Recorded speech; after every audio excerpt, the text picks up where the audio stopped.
I was staring at my wife's phone at 3:10 a.m. when my entire world collapsed into a single text message. Last night was incredible. Can't stop thinking about you inside me.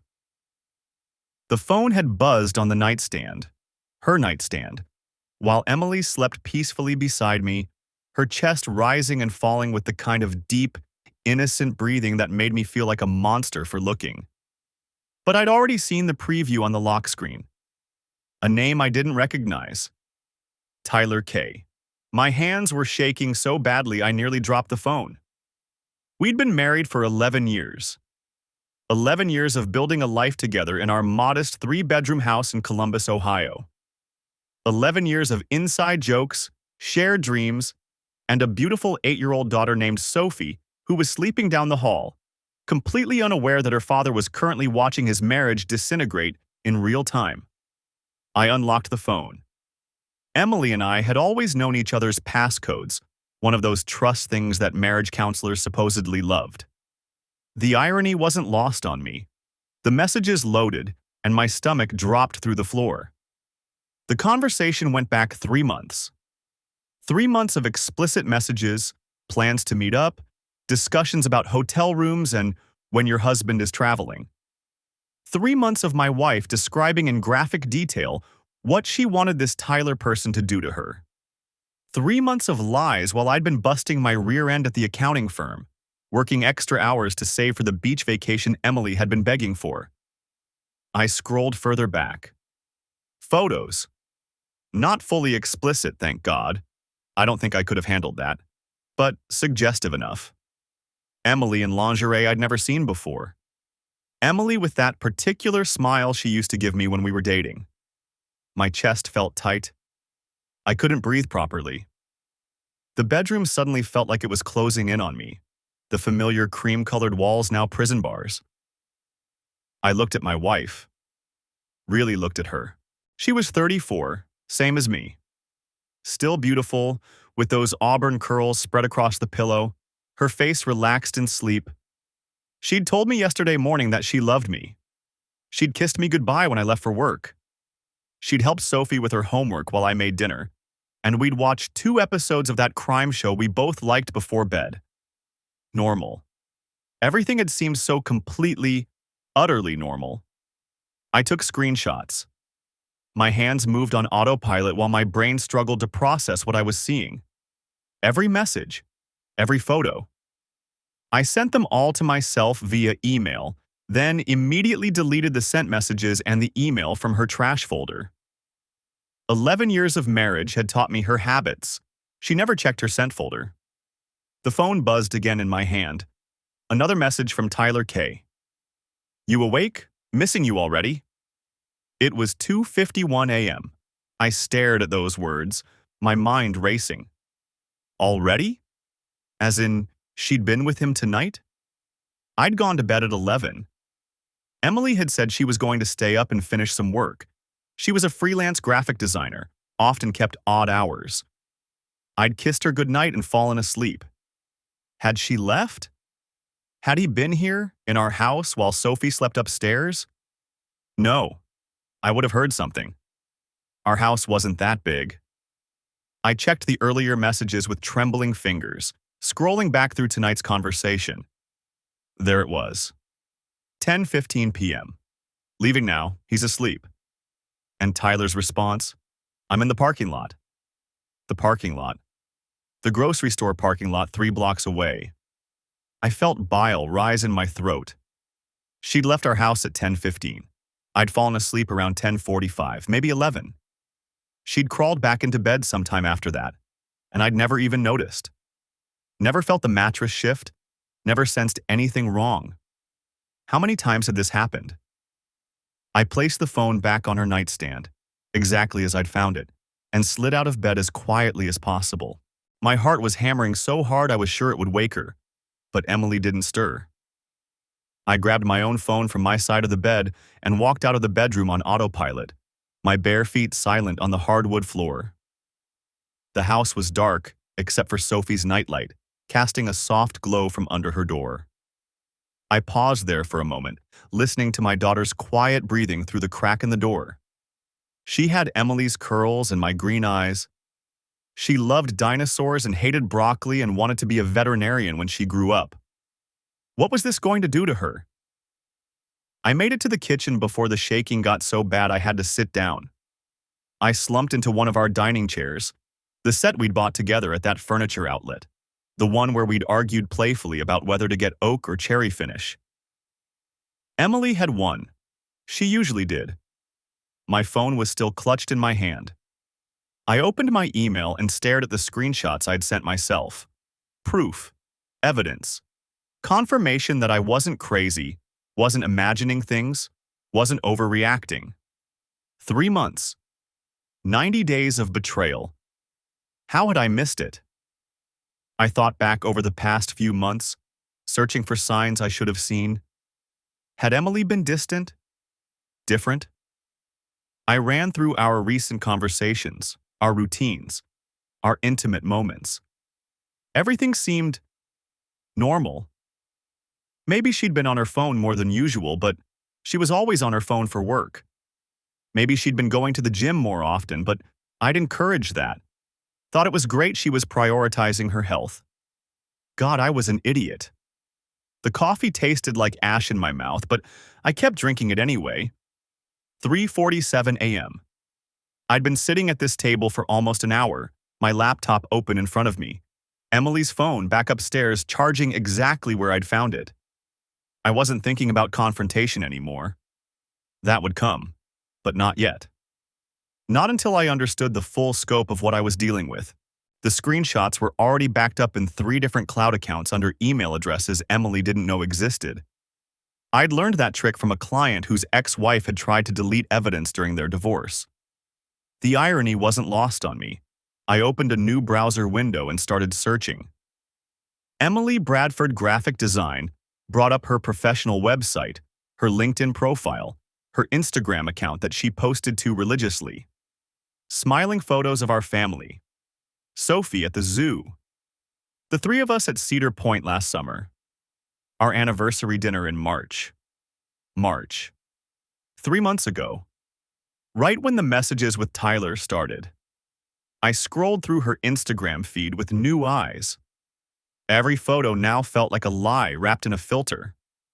The caption under our anniversary photo read, 11 years with my best friend. Here's to forever. 234 likes. 63 comments. Her sister had written, "You two are couple goals," with 3 heart emojis. Tyler K. had liked the photo. My hand froze on the trackpad. I clicked on the username, Tyler K. Design, and his profile loaded. Private account, but his profile picture showed enough. Tall, athletic build, that carefully disheveled hair that probably took 20 minutes to style.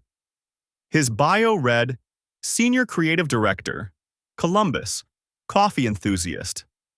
Columbus. Same city. Of course. I pulled up Emily's phone records on our carrier's website. We'd always had a family plan, complete transparency, because we trusted each other. Because I was an idiot. The call logs loaded slowly, my internet connection struggling in the pre-dawn hours. When they finally appeared, my stomach clenched. Hundreds of calls. Not just in the last 3 months, going back 7 months. Short calls during the day, longer ones in the evening. Several lasting over an hour, always when I'd been working late or on business trips. 7 months. The text messages only went back 3 months because she'd been deleting them. She'd gotten sloppy recently, or maybe just comfortable. Confident I'd never look. I cross-referenced the dates with my calendar. Every business trip I'd taken since September had corresponding late-night calls. The night I'd flown to Atlanta for the Johnson audit, 47-minute call at 11:30 p.m. The weekend conference in Chicago, 3 calls totaling over 2 hours. The weekend trips with friends. Emily had taken 4 of them in the last 6 months. Girls' weekends, she'd called them. Wine tasting in Hocking Hills with her college roommate Jess. A spa retreat in Cincinnati with her work friend Lauren. A shopping trip to Pittsburgh with her sister Amanda. I pulled up our credit card statements, something I usually only did during tax season. There, the Marriott in downtown Columbus, checked in on a Saturday in February when she was supposedly in Cincinnati. The boutique hotel near German Village in January during the Hocking Hills trip. She hadn't even left the city. My hands were shaking again as I grabbed my phone and opened the group text with our mutual friends. 8 people, Emily and me, plus 3 couples we'd known since college. I scrolled back through months of messages looking for anything about these trips. There, October. Emily had posted in the group, "Girls' weekend with Jess. Much needed break from you losers." Jess had responded with a thumbs up emoji. But 2 days later, Jess had posted a photo of herself at her parents' house in Dayton, tagged with her mom and dad, clearly not on any girls' weekend. I screenshot that too. I went back further, finding the same pattern. Amanda posting from her own house during Emily's supposed Pittsburgh trip. Lauren checked in at a local restaurant the same night she was allegedly at a spa with my wife. They all knew. Or they were all covering for her. Or Emily had lied to everyone, weaving such a complex web that even her closest friends had become unwitting accomplices. I needed to know which.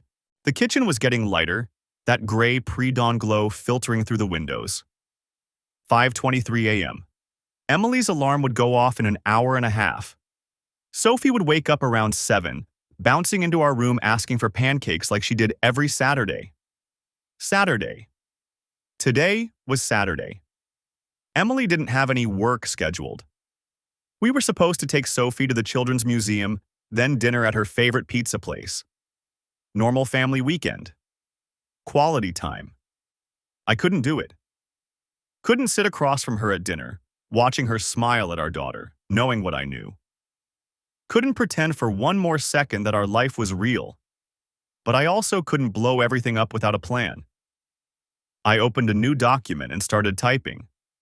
Every hotel charge, every suspicious call, every girls' weekend that didn't add up. Times, dates, amounts. The parking lot encounter from last night. I wrote down everything I remembered.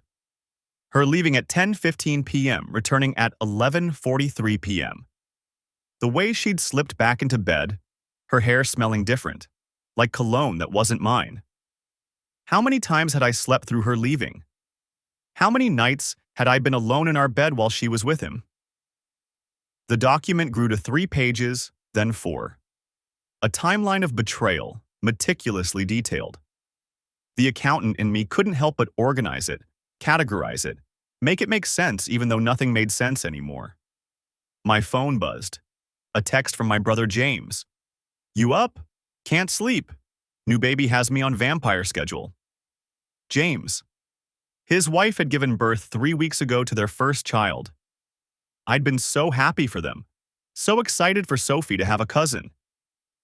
Emily and I had visited them in the hospital, brought gifts, taken photos of Sophie holding the baby. Emily had cried, said it made her think about when Sophie was born. Said she'd been so scared but so happy. Said I'd been the best partner she could have asked for during labor.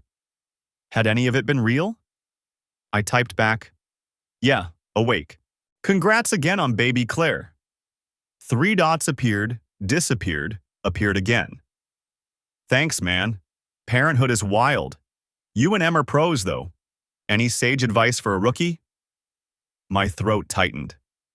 I stared at the message, at my brother's innocent question, at the assumption that Emily and I had something worth emulating. "Just be there," I typed. "Show up every day, that's all you can do." "Will do." "Hey, we still on for next weekend? Claire's baptism?" The baptism. We'd RSVP'd yes months ago. Emily had bought a new dress specifically for it, something navy blue that she'd modeled for me, asking if it was appropriate for church. I'd said she looked beautiful. She'd kissed me, said I was sweet. "Wouldn't miss it," I replied, because what else could I say? I set the phone down and looked at my laptop screen, at the evidence I'd compiled, at the wreckage of my marriage laid out in Times New Roman, 12-point font. A sound from upstairs. Footsteps. The bathroom door closing. Emily was awake. I closed the laptop and dumped my cold coffee in the sink, rinsed the mug, put it in the dishwasher. Erased the evidence of my vigil. When she came downstairs, she'd find me exactly where I was supposed to be on a Saturday morning. Making breakfast, starting the coffee maker, being the dependable husband I'd always been. I could hear the shower running through the ceiling. She'd be down in 20 minutes, hair damp, wearing those yoga pants and the Ohio State sweatshirt she'd stolen from me in college. She'd kiss my cheek, pour herself coffee, ask what I wanted to do today. And I'd smile and suggest the Children's Museum because I wasn't ready yet. Because I needed more than screenshots and phone records. Because once I confronted her, everything would detonate, and I needed to make sure I had enough evidence to protect Sophie, to protect myself, to make sure Emily couldn't spin this into something it wasn't. The shower shut off. I pulled eggs from the refrigerator, bread from the pantry, butter from the shelf. My hands moved automatically, muscle memory from 1,000 Saturday mornings. Upstairs, my wife was getting dressed, probably checking her phone, maybe texting him good morning while her hair dried. And I was making breakfast, planning my next move, wondering how long I could keep my face from showing what I knew. Not long, but long enough. The shower turned off at 6:47 a.m. I heard the bathroom door open, heard Emily humming something cheerful as she padded back to the bedroom. My hand stayed steady on my coffee mug. I'd been sitting at the kitchen table for 3 hours now, watching the evidence folder sink to its fourth backup location. "You're up early," Emily said, appearing in the doorway wearing her favorite blue robe. Her hair was wrapped in a towel. She looked so normal. So perfectly, devastatingly normal. "Couldn't sleep." True enough. I took a sip of coffee that had gone cold an hour ago. "Big project deadline coming up." She moved to the coffee maker, kissed the top of my head as she passed. The casual intimacy of it made my stomach twist. "You work too hard." I watched her pour coffee into the mug I'd bought her last Christmas, the one with Sophie's handprint painted on it. My daughter had been so proud of that gift. Someone has to. The words came out sharper than I'd intended. Emily glanced at me, eyebrows raised. "You okay?" "Fine, just tired." I forced myself to look at my laptop screen instead of her face. The spreadsheet I'd created showed every hotel charge, every suspicious timeline gap. 7 months of lies, color-coded and cross-referenced. She sat down across from me, cradling her mug. "I was thinking we could take Sophie to the zoo this weekend. The weather's supposed to be nice." This weekend, when she was supposedly going to Cleveland with Jess and Amanda for a bachelorette party. The reservation at the Marriott downtown was already in my evidence folder, charged to our joint credit card 3 days ago. "Thought you had that bachelorette thing." "Oh, right." She didn't even hesitate. The lie rolled off her tongue like she'd practiced it. "I forgot. Maybe next weekend then?" I nodded, not trusting my voice. Sophie's footsteps thundered down the hallway before I could say anything else. "Pancakes," our daughter announced, launching herself at Emily's lap. "It's Saturday! Saturday is pancake day!" Emily laughed, catching her. "It is indeed, dinosaur girl. Go wash your hands." Sophie ran off toward the bathroom. Emily looked at me over her coffee. "You sure you're okay? You seem off." "Just thinking about work." I stood, carrying my mug to the sink. My reflection in the window above showed a man I barely recognized. "I'll make the pancakes. You get her dressed." I made it through breakfast, made it through Sophie's elaborate story about the T-Rex family she was drawing. Made it through Emily's hand on my shoulder, her laugh at something our daughter said. Every touch felt like broken glass under my skin. By noon, I'd formulated a plan. The evidence was secure. Multiple cloud backups, screenshots, the works. But I needed more before I moved. Needed to know exactly how deep this went. "I'm running to the hardware store," I announced, grabbing my keys. Need some stuff for the garage. Okay, babe. Emily was on the couch with Sophie, helping with homework. The picture of domestic bliss. I drove 3 blocks and parked behind the grocery store. The same parking lot where Emily had met Tyler at 10:15 p.m. last night. I pulled out my phone and opened the tracking app I'd installed on our shared family plan years ago, back when Sophie was 6, and we'd wanted to keep tabs on each other's locations for safety. Emily's phone showed at our house. Good. I opened a new browser window and logged into our cellular provider's account. The detailed call logs loaded slowly, and I started scrolling. Tyler's number appeared 847 times over the past 7 months. Calls ranging from 2 minutes to 47 minutes. Text messages in the thousands. I took screenshots of everything, organized by date. Then I pulled up our credit card statements going back a full year. The hotel charges started 8 months ago, not 7. A full month earlier than the phone record suggested, which meant either they'd been more careful at first, or they'd been using different phones. My hands were shaking again. I gripped the steering wheel until my knuckles went white. The first charge was to a boutique hotel in German Village. February 14th. Valentine's Day. I'd been at a conference in Chicago. Emily had said she was taking Sophie to her mother's for the weekend. I'd called that Saturday night, talked to both of them. Sophie had been so excited about the cookies Grandma was making. I pulled up Emily's mother's Facebook page, scrolled back to February. There, a post from February 12th about heading to Florida for a cruise. She'd been gone the entire week. Emily had lied about where Sophie was. Our daughter had been somewhere else that weekend, while Emily... I couldn't finish the thought. My chest felt like someone had wrapped it in barbed wire. I called Emily's mother. She answered on the 3rd ring. David, how lovely to hear from you. How's my favorite son-in-law? Hi, Barbara. Quick question. Do you remember that weekend in February when Emily brought Sophie to stay with you? Valentine's weekend? Silence. Then, February? Honey, I was on that cruise with the girls from church. Didn't get back until the end of the month. Right. I'm mixing up my months. Sorry to bother you. No bother at all. Tell Sophie I'm still waiting for those drawings she promised me. I ended the call and sat in the parking lot, staring at nothing. Where had Sophie been that weekend? Who had watched her while Emily was at a hotel with Tyler? My phone buzzed. Emily. Need anything from the store while you're out? I typed back, No, I'm good. 3 dots appeared, disappeared, appeared again. Then, love you. The casual cruelty of it hit me like a punch. I deleted the message thread without responding. I spent 2 hours in that parking lot making calls. First to Jess, Emily's best friend since college. Hey David, what's up? Random question. That girl's trip to Nashville last month. How was it? Nashville? She sounded genuinely confused. We didn't go to Nashville. That got canceled, remember? Amanda's mom had surgery. My pulse quickened. Right, sorry, brain fog.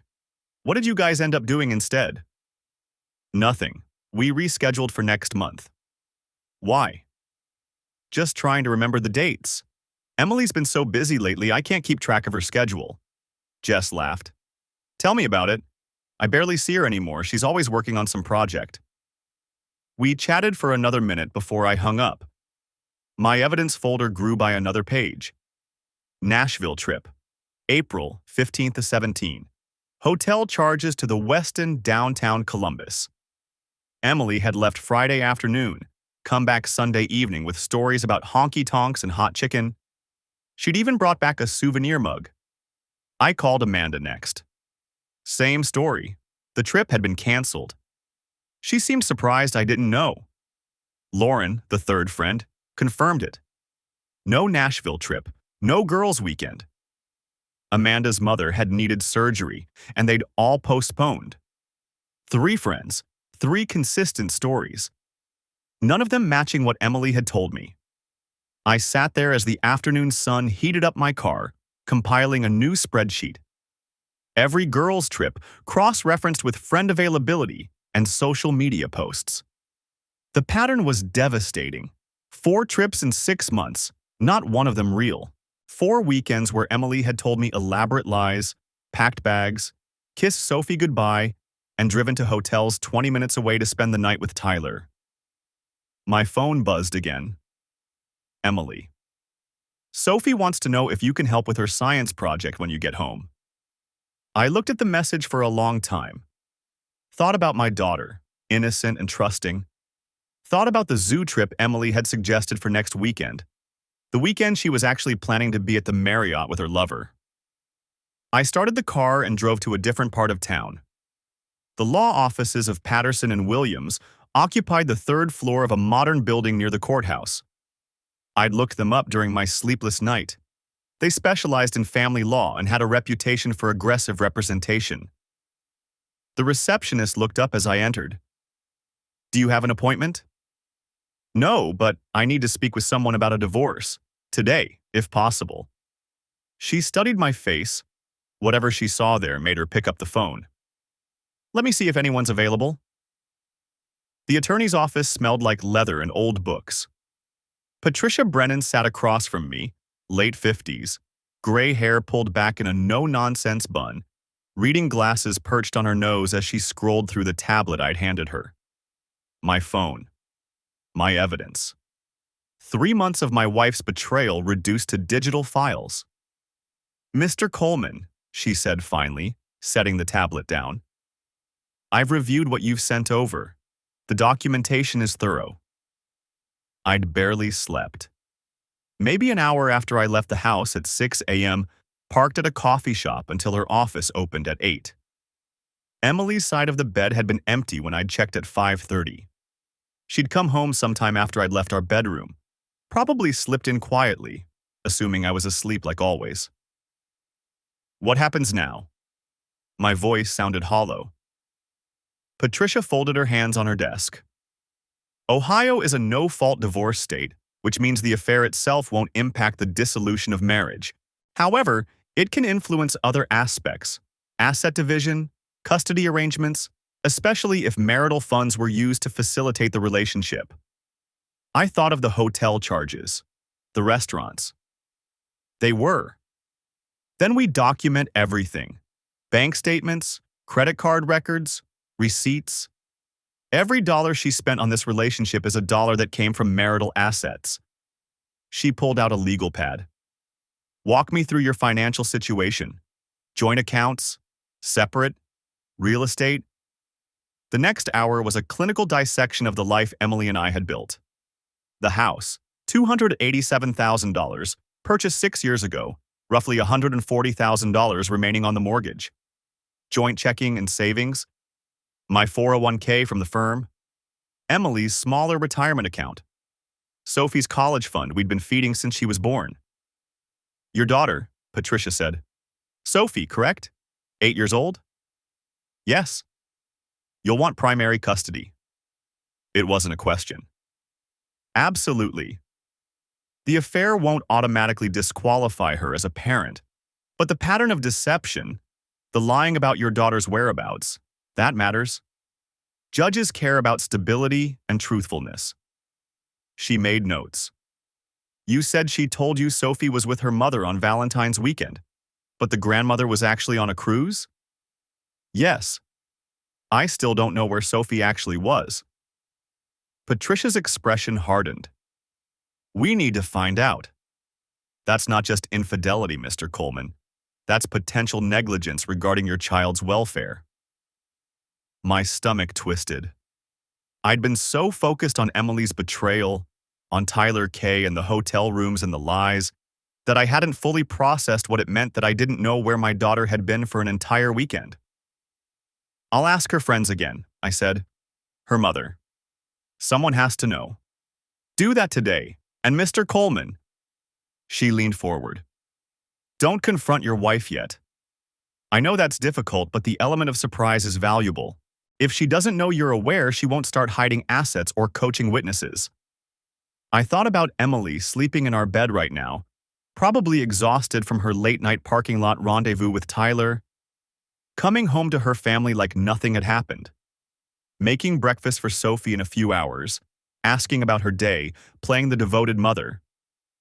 How long do I have to pretend? We'll file this week. Once she's served, the pretense ends.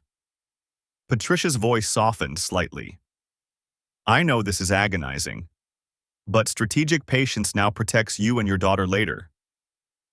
I left her office at 9:47 a.m. with a retainer agreement signed and a checklist of documents to gather. The morning sun felt too bright, the world too normal.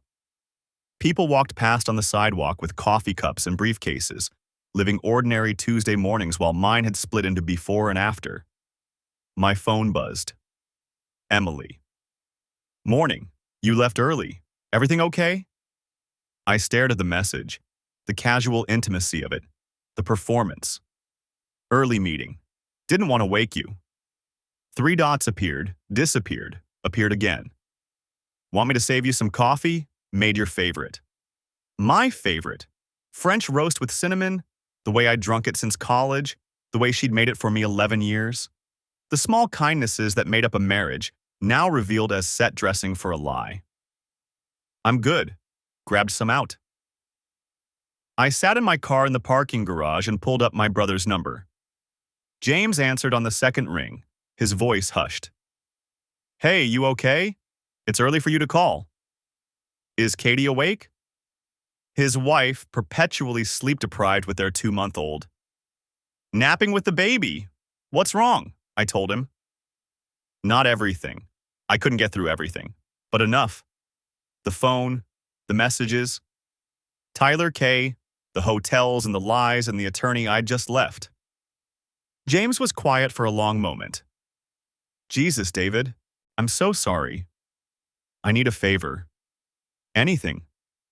Can you find out where Sophie was Valentine's weekend? Emily told me she was with Linda, but Linda was on that cruise. I've called everyone I can think of, but maybe Katie knows something or... I'll ask around, James said immediately. Katie's closer to Emily's friends than you are. Someone has to know. Don't tell them why you're asking, please. I won't. David, do you need somewhere to stay? You can crash here, we'll figure it out. The offer made my throat tight. I'm staying in the house. She's the one who's leaving.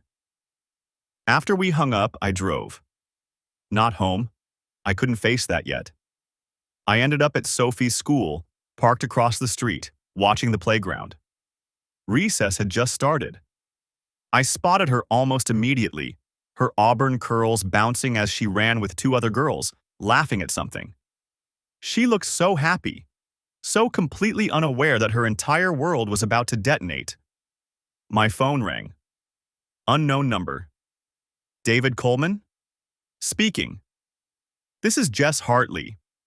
Amanda gave me your number. She said you called yesterday asking about Emily's trip to Chicago. Emily's friend. The one who'd supposedly gone with her on the Valentine's weekend trip that never happened. Yes, I said carefully. I was just trying to confirm some dates. Look, I don't know what's going on, but I need to tell you something. Jess's voice was strained. Emily asked me to cover for her that weekend. She said she needed space, that you two were fighting, and she just needed a break. She asked me to tell you we went to Chicago if you asked, but we didn't. I haven't even talked to Emily in person since Christmas. The parking lot seemed to tilt. Did she say where she was actually going? No, and I feel terrible about it now. I shouldn't have lied. But she made it sound like it was just a weekend to herself, to clear her head. She said you'd been working long hours and she needed to think. Did she mention Sophie? Where Sophie was staying? She said Sophie was with her mom. I assumed that was true. I closed my eyes. Linda was on a cruise. Sophie wasn't with her. Oh my God. Jess's voice dropped to a whisper. David, I swear I didn't know. I would never have lied if I'd known Sophie was involved. Where was she? That's what I'm trying to find out. After Jess hung up, apologizing profusely, offering to tell me anything else I needed, I sat there watching my daughter play. The bell rang. The kids lined up. Sophie waved goodbye to her friends and disappeared into the building. My phone buzzed again. James. Katie talked to Amanda. Sophie stayed with Emily's college roommate that weekend. Rachel Murphy lives in Westerville. Katie has her number if you need it. Rachel Murphy. I vaguely remembered her from Emily's stories. They'd lived together sophomore year, stayed in touch sporadically. I'd met her maybe twice. Send it. The number came through. I called immediately. Hello? Rachel, this is David Coleman, Emily's husband. Oh, hi, David. Is everything okay? I'm trying to confirm something. Did Sophie stay with you Valentine's weekend? A pause. Yes, she did. Friday night through Sunday afternoon. Emily said you two were going to a marriage retreat and needed someone to watch her. Is something wrong? Marriage retreat. My hands were shaking so hard I could barely hold the phone. No, I managed. Just checking on some dates. Thank you. I hung up before she could ask anything else. Emily had dropped our daughter at a near stranger's house for an entire weekend so she could hole up in a hotel with her lover. She'd invented a marriage retreat, the bitter irony of that particular lie, and farmed Sophie out like an inconvenience. The rage that hit me was white-hot and crystallizing. Patricia Brennan had said to wait, to be strategic, to maintain the element of surprise, but I was done pretending. The drive to Lakeview Resort took 93 minutes.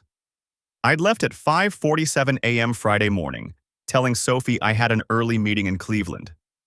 She'd hugged me extra tight at the door, still in her dinosaur pajamas, and I'd felt that familiar twist in my chest, the one that showed up every time I thought about what this would do to her. Emily thought I was at the office. She'd kissed me goodbye Thursday night, her lips soft against mine, and told me she loved me. Then she'd mentioned, casually, like it was nothing, that she was heading to Lakeview with Jessica and Amanda for a spa weekend. Girls' trip. Needed to decompress. I'd smiled. Said it sounded great. Asked if she'd packed her favorite robe. The lies came so easily to both of us now. Jessica had confirmed Wednesday afternoon. Nervous, apologetic, her voice cracking over the phone. David, I'm so sorry. I never went to Lakeview. Emily asked me to cover for her back in March, said she needed a weekend alone to think about her career. I didn't realize it was happening more than once. Amanda had been more direct. She's been using my name for months. I found out last week when my husband mentioned seeing charges on our joint account, except they weren't ours. Emily had been telling you we were splitting costs. I confronted her Tuesday. She begged me not to tell you. But Amanda had told me anyway, had given me dates, details, the name of the resort, had apologized 17 times in a 10-minute conversation. Now I was pulling into the Lakeview parking lot, my hands steady on the wheel despite the adrenaline coursing through my system. The resort sprawled across manicured grounds, expensive, romantic, the kind of place Emily and I hadn't been able to afford for our own anniversary. We'd talked about saving up. Maybe next year, she'd said. Apparently, she'd found the budget after all. I'd parked 3 rows back from the main entrance, positioning myself with a clear view of the lobby doors and the restaurant windows. My phone showed 7:23 a.m. Check-in wasn't until 3, but the restaurant opened at 7 for breakfast. If they'd stayed overnight, and the credit card charge from Thursday suggested they might come down to eat. The waiting felt different than it had in our bedroom at 2:47 a.m. This was active, purposeful. I wasn't paralyzed anymore, wasn't frozen in shock. I was hunting. My phone buzzed. Sophie, texting from my mother's phone. Dad, when are you coming home? Grammy says we can make pancakes, but I want to wait for you. I typed back, make them with Grammy, sweetie. I'll be home for dinner. Love you. 3 dots appeared, then, love you too. Bring me something? Always, I sent back. and the simple exchange nearly broke me. She had no idea. Was at my mother's house right now, probably watching cartoons, completely unaware that her entire world was about to implode. Movement at the restaurant windows caught my attention. They were being seated at a corner table, the kind with a view of the lake. Emily wore a blue dress I'd never seen before. Fitted, elegant, expensive. Her auburn curls were down, catching the morning light. She was laughing at something, her hand reaching across the table to touch his. Tyler K. wasn't what I'd expected. Older, maybe 42 or 43, with silver at his temples and an easy confidence in the way he moved. He was saying something, gesturing with his hands, and Emily was leaning in, completely focused on him. The expression on her face, God, I recognized it. That was how she used to look at me, back when we were dating, back before mortgages and carpools and arguing about whose turn it was to take out the trash. I lifted my phone, started taking pictures. They ordered coffee, shared a basket of pastries.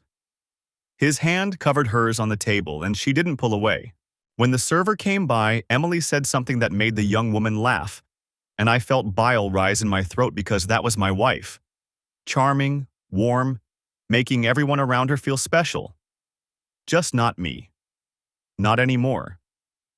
I took 47 photos over the next hour. Some showed their hands intertwined. Others captured the way he'd lean close to whisper something, how she'd close her eyes when he kissed her temple. There was one where they were both laughing, foreheads nearly touching, and that one I almost couldn't take. Almost put the phone down and drove away. But I didn't. At 8:34 a.m. they stood to leave. He had his hand on the small of her back, guiding her toward the elevator bank. They disappeared from view, and I sat in my car, breathing carefully, methodically, counting to 10 and back again. The drive home took 2 hours because I had to pull over twice. Once at a rest stop where I sat with my head against the steering wheel, and once at a gas station where I bought Sophie a stuffed otter from the gift shop because I'd promised to bring her something. I made it back to my mother's house by 11:15 a.m. Sophie launched herself at me the moment I walked in, and I caught her, held her tight, breathed in the strawberry scent of her shampoo. "Did you get me a present?" she asked, pulling back to look at me. I handed her the otter. She squealed, delighted, and ran off to show my mother. "David?" My mother's voice was quiet, concerned. "Are you all right? You look—" "I'm fine, Mom." The lie tasted familiar now. "Just tired, long drive." She didn't believe me. I could see it in her eyes, but she didn't push. Just squeezed my shoulder and went back to the kitchen where Sophie was introducing the otter to her other stuffed animals. I had 3 hours before Emily would be home. 3 hours to prepare. Jessica arrived at my house at 2 p.m. as requested. She looked miserable, guilt written across every feature. "David, I really am so sorry. If I'd known—" "Tell me exactly what she told you," I said. We were standing in my living room, the same room where Emily and I had watched movies last weekend, where we'd built blanket forts with Sophie, where we'd existed as a family. Every conversation, every time she asked you to lie for me. Jessica's story matched what she'd told me on the phone, but with more details. Emily had approached her in March, said she was feeling overwhelmed, needed a weekend to herself. Had specifically asked Jessica not to mention it to me because she didn't want me to worry. She made it sound like a mental health thing, Jessica said, her voice small. Like she just needed space to breathe. I thought I was helping. And the other times? I didn't know about other times until Amanda called me last week. Emily only asked me to cover for that one weekend in March. I swear, David, I would never have. I believe you. And I did. Jessica was a terrible liar, always had been. If she'd known the full scope, she would have cracked months ago. Did she mention Tyler? No, never. I didn't even know there was someone else until Amanda told me. Jessica wiped her eyes. What are you going to do? Confront her, Tonight? Do you want me here? For support? I considered it. Having witnesses might keep things civil, might prevent Emily from spinning some story, from trying to gaslight me into believing I'd misunderstood what I'd seen. Yes, I said. Be here at 6. Amanda too, if she's willing. Amanda was willing. She arrived at 5:47 p.m., 13 minutes before Emily was due home. Jessica had been sitting on my couch for the past hour, nervous energy radiating off her. I'd printed the photos from this morning, selected the most damning ones, and arranged them in a folder on the dining room table. Next to them sat the hotel receipts, the phone records, the timeline I'd constructed showing 8 months of lies. My hands were steady. That surprised me. Emily's car pulled into the driveway at 6:02 p.m. I heard her key in the lock, heard her call out, "David, I'm home." She walked into the living room, overnight bag slung over her shoulder, and stopped short when she saw Jessica and Amanda sitting there. "Oh," she said, confusion flickering across her face. "I didn't know we were having company. Let me just—" "Sit down, Emily." Something in my voice made her freeze. I watched her eyes move from me to Jessica to Amanda, watched her brain start working, calculating. "David, what's going on?" "Sit down." She sat. I picked up the folder from the dining room table and placed it in front of her. The folder sat on the dining table between us like a loaded gun. Emily's eyes locked onto it, then flicked to Jessica and Amanda, standing near the kitchen doorway. "What's going on? Why are you all here?" My hands were steady now. I'd been shaking all afternoon, but the moment had finally arrived and I felt nothing but cold clarity. "Open it." "David, you're scaring me." She reached for my arm. I stepped back. "Open the folder, Emily." Jessica shifted uncomfortably. Amanda's jaw was set, arms crossed. They'd both seen previews of what was coming, enough to understand why I'd asked them here. Emily pulled the folder toward her, fingers hesitant on the tab. When she flipped it open, I watched her face. Watched for the exact moment recognition hit. There. Her pupils dilated. The color drained from her cheeks in a wave that started at her hairline and swept down to her neck. The first photo showed her and Tyler at the Lakeview Resort restaurant this morning. Her hand covering his across the white tablecloth. Both of them laughing. She flipped to the next page. Hotel receipt from the Marriott downtown, February 14th. Room 1247. Charged to our joint credit card. I can explain. Don't. My voice came out flat. Keep looking. Her hands trembled as she turned pages. Screenshots of text messages, printed and highlighted. Can't wait to taste you again. Last night was incredible. He has no idea. Phone records showing calls at 11 p.m. midnight, 2 a.m., times when she'd claimed to be working on rush projects in her home office. Jessica. Emily looked up at her friend, eyes pleading. Jess, don't.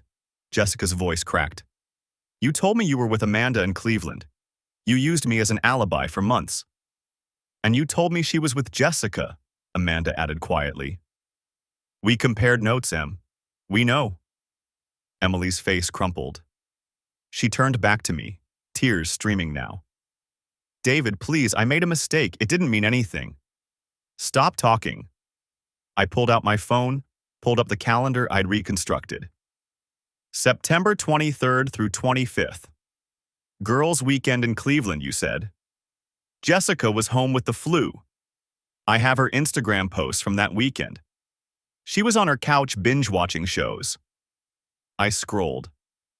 October 15th. Overnight at Amanda's for her birthday. Amanda's birthday is in March, and she was in Phoenix that weekend visiting her sister. David. November 12th and 13th. Spa weekend with the girls. Neither of them were invited. Neither of them knew anything about it. My finger moved down the list. December 3rd, January 7th and 8th, January 28th, February 14th and 15th. I looked up at her. That's 7 separate occasions where you lied about your location, spent marital funds on hotel rooms, and abandoned our daughter. And those are just the ones I can prove with hotel receipts. Emily was sobbing now, mascara running down her face in black streaks. I'm sorry. I'm so sorry. It just happened. We ran into each other at a conference and 7 months ago, I tapped the phone records. First call to Tyler K was 7 months ago. You've been planning this, executing this, lying to my face for more than half a year. She stood abruptly, chair scraping against hardwood. What do you want me to say? That I'm a terrible person? Fine. I'm a terrible person. But we can fix this. We can go to counseling. I'll never see him again. Where was Sophie on Valentine's Day? The question stopped her mid-sentence. She blinked, confused by the shift. What? Sophie, our daughter. Where was she when you were at the Marriott with Tyler? She was with my mom. Your mom was on a cruise. I called her. I pulled out another printed page. This is an email from Rachel Murphy. You remember Rachel? Lives 3 streets over. We've talked to her maybe twice at neighborhood barbecues. Emily's face went white. Rachel says Sophie stayed at her house that weekend because you had a marriage counseling retreat and couldn't find anyone else to watch her on short notice. I let that sink in. You left our 8-year-old daughter with a virtual stranger so you could spend Valentine's Day in a hotel room with your boyfriend. Oh my God, Amanda whispered.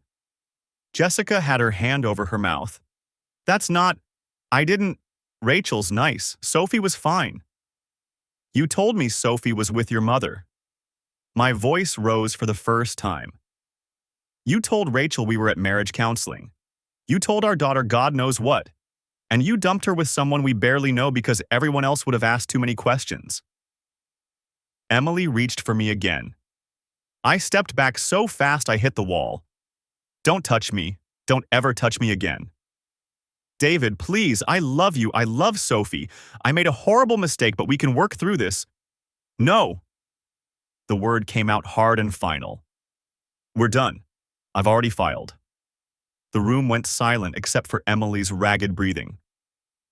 You… what? I filed for divorce this morning. Patricia Brennan is my attorney. You'll be served with papers tomorrow. I gestured to the folder. Everything in there goes to her.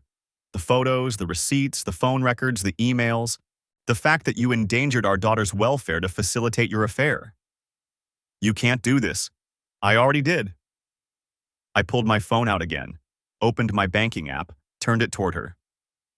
I also froze our joint accounts this afternoon. You have access to your personal account, but the joint savings, joint checking, everything we built together, that's frozen pending asset division. Emily's legs seemed to give out. She grabbed the table edge. David, that's not fair. You needed to think about that before you spent our money on hotel rooms. I pocketed the phone. You have until Sunday to get your essential belongings out of this house. Clothes, toiletries, personal items. Everything else stays until the divorce is finalized. This is my house too. And you'll get your share of the equity. After we settle custody, after we divide assets, after the court determines how much you owe me for the marital funds you spent on your affair. I met her eyes. Patricia says that's called dissipation of marital assets. The court doesn't look kindly on it. Jessica cleared her throat. Maybe you should call someone, your mom or… How can you stand there? Emily whirled on her. You're supposed to be my friend. I was your friend. Jessica's voice was steady now. Until I found out you've been using me as a cover story for months, making me an accomplice without my knowledge. Same, Amanda said quietly. You lied to both of us, repeatedly. Emily turned back to me, desperation naked on her face. What about Sophie? You can't keep me from my daughter. I'm not keeping you from her. You'll have visitation rights. Supervised, probably, given your recent judgment regarding her care. I crossed my arms. She's at my parents' house right now. I told her you had to go away for work. She doesn't need to know the truth yet. You told her I left? You did leave. Every time you chose him over us, you left. My throat tightened, but I pushed through. The difference is now it's permanent. Emily collapsed into the chair, head in her hands, shoulders shaking with sobs. Part of me, a small, stupid part, wanted to comfort her. 11 years of marriage didn't disappear in a single conversation. But then I thought about Sophie asking where Mommy was on Valentine's Day, about the lie Emily had told her, about Rachel Murphy's confused email. I didn't realize you two were having problems. Sophie's a sweetheart. She was no trouble at all. The sympathy evaporated. Jessica and Amanda are here as witnesses, I said. So there's no confusion later about what was said, what was agreed to. You have until Sunday at 6 p.m. to collect your things. After that, the locks get changed. Emily looked up, mascara-streaked face blotchy and swollen. Where am I supposed to go? I thought about Tyler K., about his texts promising her everything, about how he'd held her hand across that restaurant table this morning. Call Tyler, I said. I'm sure he'll help you figure it out. Emily moved out that Sunday. I watched from the living room window as she loaded boxes into her car, her mother helping in tight-lipped silence. Barbara had called me Friday night, voice shaking with anger, not at me, surprisingly, but at her daughter. I raised her better than this, she'd said. David, I'm so sorry. If you need anything for Sophie, anything at all, you call me. The divorce took 6 months to finalize.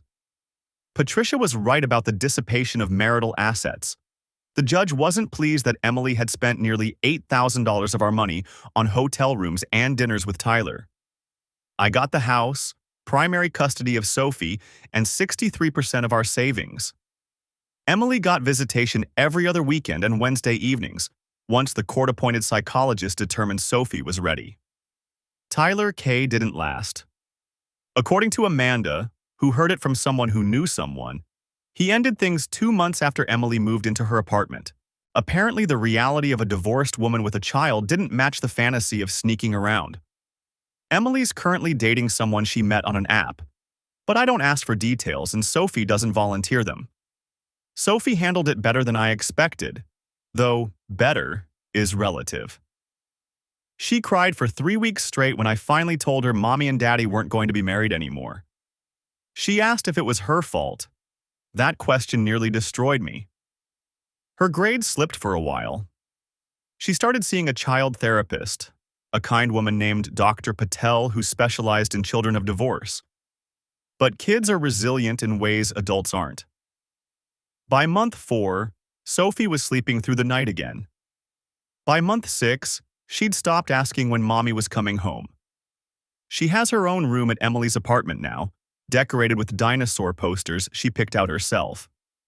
She seems okay with the arrangement, though she still prefers staying at our house. It smells right, she told me once, and I didn't ask her to elaborate. I sold the dining room table. Couldn't stand looking at it anymore. Couldn't sit there without seeing Emily's face when she opened that folder. Replaced it with something modern and clean. No memories attached. Repainted Sophie's room the purple she'd been begging for. Turned Emily's home office into a reading nook with built-in shelves and a window seat. The house feels different now. Smaller maybe, or just quieter. But it's ours, mine and Sophie's. We've built new routines. Saturday pancakes are non-negotiable. We have movie night every Friday. She helps me cook dinner, standing on a stool at the counter, and we talk about her day, her friends, the new dinosaur facts she learned. I haven't dated. Haven't even thought about it, really. Patricia says that's normal, that I need time to process, to heal. My brother James thinks I'm being too cautious, that I should get back out there. But the idea of trusting someone again, of making myself vulnerable, I'm not ready. Maybe I won't be for a long time. What I learned, sitting in that parking lot at 2:47 a.m., staring at text messages that shattered my world. You never really know anyone completely. Emily and I shared 11 years, a child, a mortgage, a life, and still, she was capable of becoming someone I didn't recognize. Someone who could lie to my face while planning her next hotel visit. Someone who could risk our daughter's safety for a few stolen hours. But I also learned that I'm stronger than I thought. That I could sit across from my wife, watch her cry, and not waver. That I could put Sophie first even when my heart was breaking. That I could rebuild something from the wreckage, even if it looked nothing like what I'd planned. Sophie asked me last week if I was sad that Mommy doesn't live here anymore. We were making pancakes, our Saturday ritual, and she was concentrating hard on pouring batter into perfect circles. I thought about lying, about telling her everything was fine. But she deserved better than that. Sometimes, I said, I'm sad about how things turned out, but I'm not sad about right now, about us. This is pretty good, isn't it? She looked up at me, Emily's curls framing my green eyes, and smiled. Yeah, Dad, this is pretty good. And standing there in our kitchen, in our house, with my daughter and our Saturday pancakes and our hard-won peace, I realized she was right. The marriage I thought I had was built on a foundation that turned out to be sand. When the truth came, it all washed away. But what we're building now, Sophie and I, this is built on something solid. On honesty, on showing up, on choosing each other every single day. Some people say trust is given freely and only revoked when broken.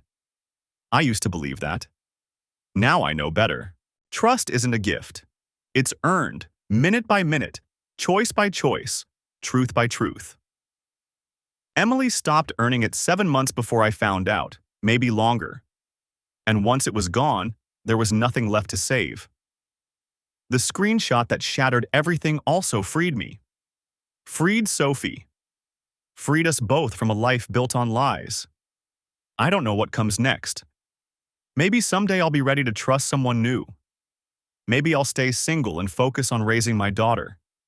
Maybe I'll wake up one morning and realize I've forgiven Emily. Not for her sake, but for mine. But right now, this morning, with pancakes on the griddle and Sophie singing off-key in the kitchen, I know one thing for certain. We're going to be okay. And sometimes, that's enough.